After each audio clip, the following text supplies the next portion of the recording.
may gusto magpabasa ng x-ray at ito ang sinend niya sa atin. Itong plaka nito at saka yung facial result. Pero bago yan, mag-thank you muna tayo sa Intal. Ayan.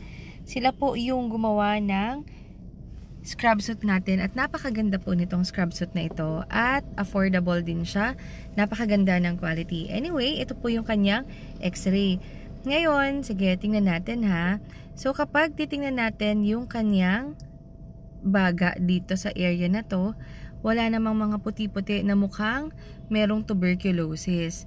Pagka tinignan natin ang kanyang puso, yan, ito po yung kanyang puso. Yan. Yan, dito hanggang dito po, yan yung kanya pong puso. So, hindi rin naman malaki.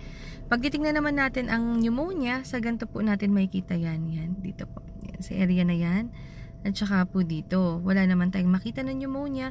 Wala din po tayong ma-appreciate na tubig sa kanyang baga. Dito po usually, kapag kahit konti lang, minsan may makita po tayo dito na tubig. Pero sa kanya po is wala. Okay? At yung kanyang mga buto naman is okay naman. So, ang magiging basa po dyan ay clear lungs or walang nakitang cardiopulmonary findings. Kaya po base din dito sa kanyang result, nakalagay is clear lung fields, walang TB, walang pneumonia.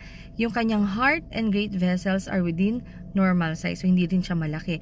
At saka wala ding nakita na kakaiba, kaya unremarkable yung other chest structure. Kaya ang sabi sa impression is normal chest. So, sana po ay nakampante kayo, ingat at bawal magkasakit.